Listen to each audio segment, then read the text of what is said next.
हमारी मजबूरी है कि हम गठबंधन में हैं। ये हमारी मजबूरी हो जाती है, कभी रणनीति है। जो बात हम कहते हैं वो हमारे पार्टी में झलक, उसके कैडरशिप पर टिकट मिलता है, न कि उसके पुत्र होने के बाद या रिश्तेदार होने के कारण टिकट मिलता है। बीजेपी से टिकट मिला है तो कभी कभी परिस्थितियाँ ऐसी बदलती हैं। अब ये उन्हीं लोगों को उसका जवाब दे सकते हैं। बिहार के 4 सीटों पर उपचुनाव होने वाले हैं और ऐसे में सेमीफाइनल का जो मैच है वो अंतिम मोड़ पे है। 2025 में फाइनल मैच यानी बिहार विधानसभा का चुनाव होगा। हमारे साथ बात करने के लिए भाजपा के विधायक अरुण कुमार सिन्हा जी हैं। उनसे बात करेंगे और समझने की कोशिश करेंगे कि 4 सीटों पर जो मुकाबला होने वाला है कौन किसे परास्त करेगा और लड़ाई जो है वो अंतिम मोड़ पे है। सर, 4 सीटों पे जो चुनाव होने वाला है, आपने भी उम्मीदवार खड़ा कर दिया, इंडिया गठबंधन ने भी उम्मीदवार को खड़ा कर दिया। क्या समीकरण बनेगा और किसकी जीत होगी, क्या आकलन? जीतेंगे, आसानी से जीतेंगे। अभी तो भाजपा एनडीए के पक्ष में लहर है और नरेंद्र मोदी जी सर्वाधिक देश में क्या दुनिया के सर्वश्रेष्ठ लोकप्रिय नेताओं में एक हैं। तो वैसे यहाँ पर हमारे मुख्यमंत्री जी की भी काफ़ी प्रसिद्धि है और वो कम से कम जो इसका आरोप पैसा का घोटाला का इस सब से आरोपों से मुक्त हैं। तो ऐसे नेता को सब लोग लाइक करता है, ऐसी पार्टी के नेता को लाइक करता है और जनमानस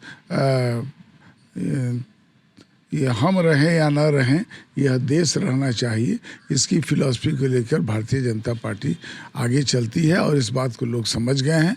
भारतीय जनता पार्टी और एनडीए गठबंधन की जीत निश्चित है। एक बेलागंज की जो सीट है सर, वो काफ़ी काटो भरा होगा। बेलागंज में सुरेंद्र यादव के बेटे विश्वनाथ यादव है और वहीं जेडीयू के खाते में ये सीट गई है। जेडीयू से मनोरमा देवी है। तो क्या लगता है दोनों में टक्कर होगा तो मनोरमा देवी कितना टक्कर दे पाएगी?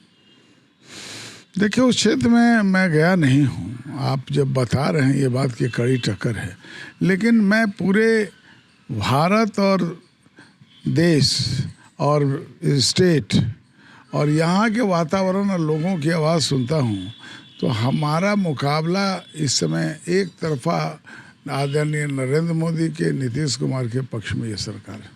एक सवाल और है, परिवारवाद का आप लोग आरोप लगाते हैं, लेकिन हमाम में जो है वो सब नंगे हैं। जहां विश्वनाथ यादव के को टिकट दिया गया, सुरेंद्र यादव के बेटे थे बेलागंज से, मांझी जी ने अपनी पुतों को टिकट दे दिया। सुनील पांडे जो बाहुबली हैं, आप लोग हमेशा लगाते हैं कि बाहुबली आरजेडी में रहते हैं, तो आप लोगों ने भी तो सुनील पांडे के बेटे को टिकट देने का जो बात आपने कहा है, हमारी मजबूरी है कि हम गठबंधन में हैं।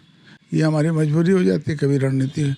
आप बीजेपी में जो बात हम कहते हैं वो हमारे पार्टी में झलकता है। अब कोई हमारे मित्र दल में आता है तो उन्हीं के नेताओं से सवाल पूछना चाहिए।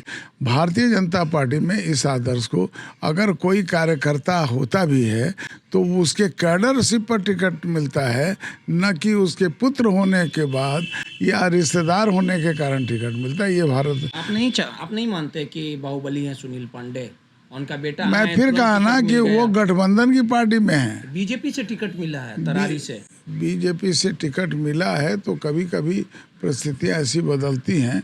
अब ये उन्हीं लोगों को उसका जवाब दे सकते हैं। हम लोग तो यही जानते हैं कि हमारे यहाँ परिवारवाद से ऊपर राष्ट्रवाद है। भाजपा के अभी बड़े नेता हैं, कई तो बोल देते हैं कि ये किस परिस्थिति में उनको दिया गया, इसकी मुझे जानकारी नहीं है तो हम कैसे बोलें।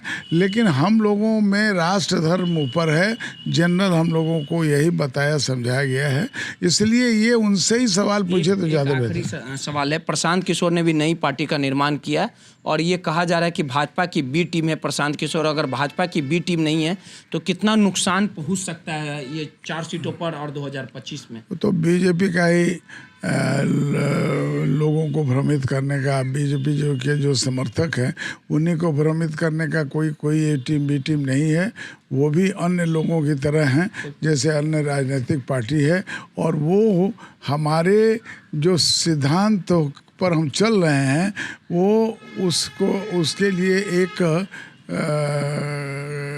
कहा जाता है कि नेगेटिव अप्रोच, नकारात्मक रूप में उभर कर आ रहे हैं, जिसको जनता समझेगी।